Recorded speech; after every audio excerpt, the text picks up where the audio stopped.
بسم اللہ الرحمن الرحیم۔ شروع اللہ کے نام سے جو بڑا مہربان نہایت ہی رحم کرنے والا ہے۔ آج کا ہمارا سبق ہے سورۃ التین۔ پہلے اس کے لفظی معنی کریں گے، پھر اس کے بعد اس کا سلیس ترجمہ۔ تو آئیے سب سے پہلے سورہ تین کے لفظی معنی کرتے ہیں۔ سب سے پہلا لفظ ہے والتینی۔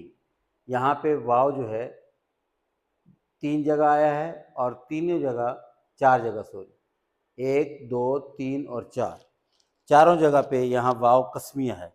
اس سے مراد یعنی قسم ہے۔ واو کے معنی قسم ہے۔ تین کے معنی ہوتے ہیں انجیر۔ یہ جو انجیر پھل ہے یہ متبرک پھل ہے، مبارک پھل ہے۔ اللہ تعالیٰ فرماتے ہیں قسم ہے انجیر کی۔ والزیتون، واو یہاں بھی قسمیہ ہے اور قسم ہے زیتون کی، زیتون بھی ایک پھل ہے۔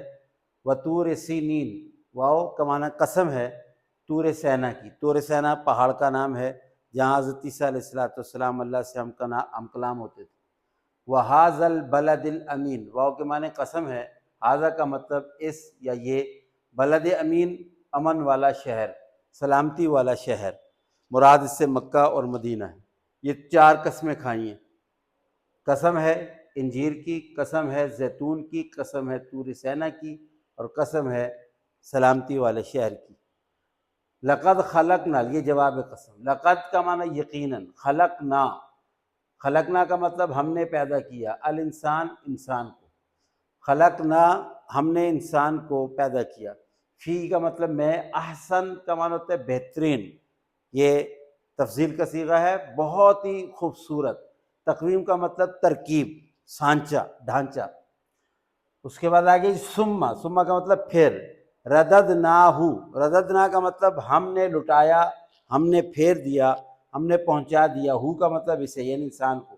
اسفل، اسفل کہتے ہیں نیچے کو، اور سافلین نیچے والے یعنی بہت نیچے۔ الا الذین، الا کا مطلب ہوتا ہے مگر، الذین وہ لوگ جو، آمنو ایمان لائے، وعملوا اور کام کیے، الصالحات نیک، فلہم پس ان کے لیے ہے اجر بدلہ، غیر ممنون، غیر کا مطلب نہ، ممنون کا مطلب کاٹا گیا، یعنی ایسا بدلہ جو نہ کاٹا گیا ہو، یعنی نہ ختم ہونے والا بدلہ۔ فما پس جو، یکذبو کا مطلب تمہیں جھٹلاتا ہے، فما کا مطلب پس، ما کا مطلب کیوں یا کیا، کیوں جھٹلاتا ہے تجھے، بعد اس کے بالدین جزا کی، یعنی جزا کے دن کے بعد۔ الیس اللہ، حمزہ جو ہے استفہام کا ہے، اس کا معنی ہے کیا، لیسا نہیں، اللہ اللہ، کیا اللہ نہیں ہے، بے احکمی سب سے بڑا، احکم یہ بھی تفضیل کسی ہے، سب سے بڑا حاکم، الحاکمین حاکموں میں، کیا اللہ سب سے بڑا حاکم نہیں ہے حاکموں میں۔ تو یہ ہیں جی اس کے لفظی معنی۔ اب ہم کرتے ہیں اس کا سلیس ترجمہ۔ سورۃ التین کا سلیس ترجمہ، سب سے پہلی آیت، والتین والزیتون، انجیر اور زیتون کی قسم ہے، قسم ہے انجیر کی اور قسم ہے زیتون کی۔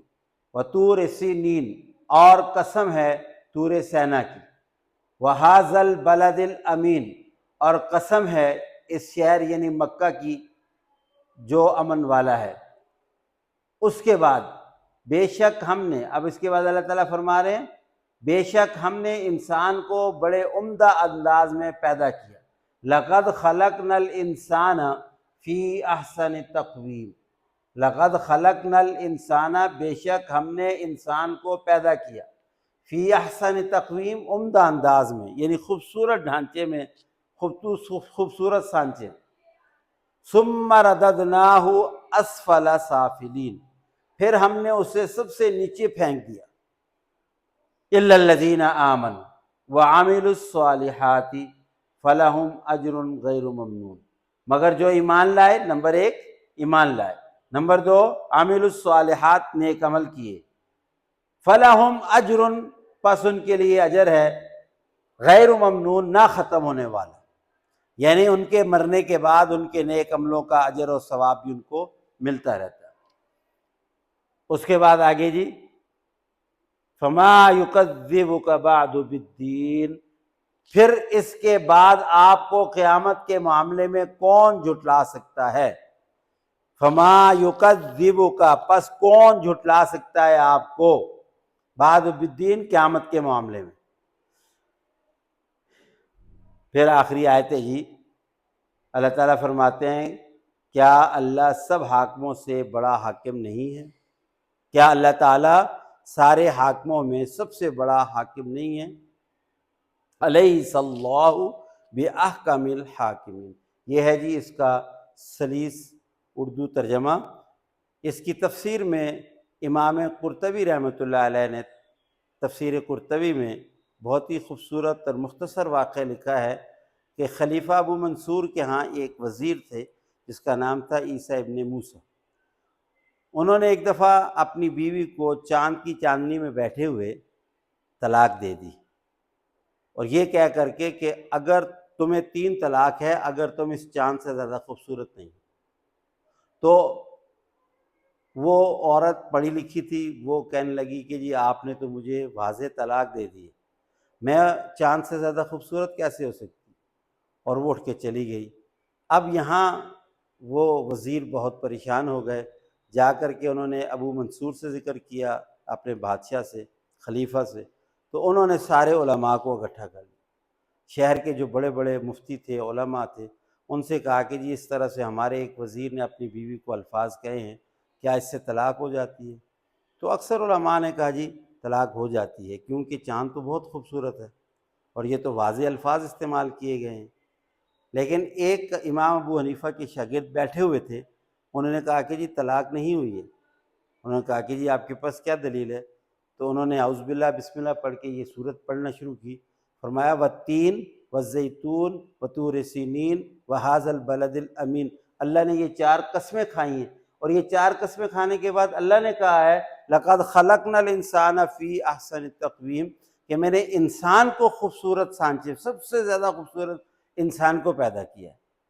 تو چاند کے بارے میں تو اللہ نے یہ نہیں کہا، انسان کو کہا ہے، تو انسان میں تو ان کی بیوی بھی شامل ہے۔ تو سارے علماء حیران ہو گئے، کہنے لگے کہ جی یہ بات بالکل صحیح کہہ رہے ہیں، ہمارے ذہن میں یہ بات نہیں آئی تھی۔ تو ابو منصور نے کہا کہ یہ ٹھیک ہے، آپ یہ کہتے ہیں کہ طلاق نہیں ہوئی، تو انہوں نے کہا جی نہیں طلاق نہیں ہوئی۔ کیوں؟ اس لیے کہ اللہ تعالیٰ قسمیں کھا کے کہہ رہے ہیں کہ انسان بہت اچھی صورت میں پیدا ہو، تو اللہ تعالیٰ نے خود اس کے خوبصورت پیدا کرنے کے لیے قسمیں کھائی ہیں۔ لیکن اس کے بعد فرمایا ثم رددناہ اسفل السافلین، انسان پھر اپنے اعمال کی وجہ سے یا تو وہ بہت ہی نیچے چلا جاتا ہے، یا پھر اللہ تعالیٰ نے فرمایا الا الذین آمنوا وعملوا الصالحات فلہم اجر غیر ممنون، یا پھر وہ بہت ہی بلندیوں پہ چلا جاتا ہے، یا تو اسفل السافلین۔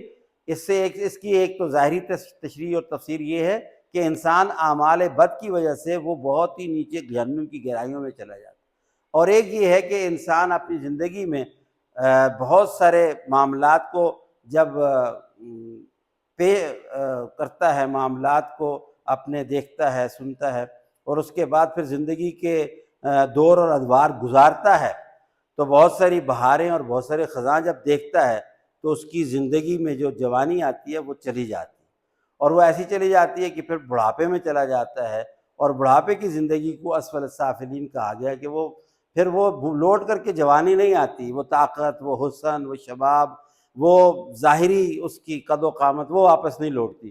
اب وہ محتاج ہو جاتا ہے، دوسروں کا محتاج ہو جاتا ہے، پھر وہ اس کی صحیح طریقے سے بول بھی نہیں سکتا، صحیح طرح دیکھ نہیں سکتا، صحیح طرح سن نہیں سکتا۔ تو یہ بھی ایک ظاہری تفصیل ہے، اور ایک ظاہری تفصیل دوسری بھی ہے، دوسری طرف بھی ہے کہ انسان اپنے بد اعمال کی وجہ سے بھی بہت نیچے چلا جاتا ہے۔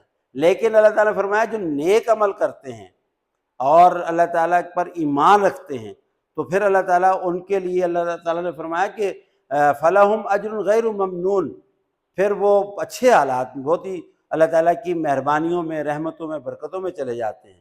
اور پھر آخر میں جو ہے وہ لوگ جو رسول اللہ صلی اللہ علیہ وسلم کو جھٹلا رہے تھے، ان کے بارے میں کہا فَمَا يُكَذِّبُكَ بَعْدُ بِالدِّينِ، کہ ساری باتیں واضح ہونے کے بعد ان کے پاس کون سی دلیل ہے کہ یہ آپ کو جھٹلا سکتے ہیں؟ اور پھر اللہ تعالیٰ اپنے بارے میں کہتے ہیں کہ کیا تمہارا رب سب سے بڑا حاکم نہیں ہے؟ یعنی اختیار تو صرف اللہ کے ہاتھ میں ہے، وہ جسے چاہے عزتیں دے دے، جسے چاہے ذلیل کر دے، جسے چاہے حسن دے دے، جسے چاہے بدصورتی دے دے، جسے چاہے وہ نیک کرے، جسے چاہے بد اعمال کر دے۔ اللہ تعالیٰ ہمیں نیک عمل کرنے کی، نیکی کے راستے پر چلنے کی اور اچھے کام کرنے کی توفیق دے۔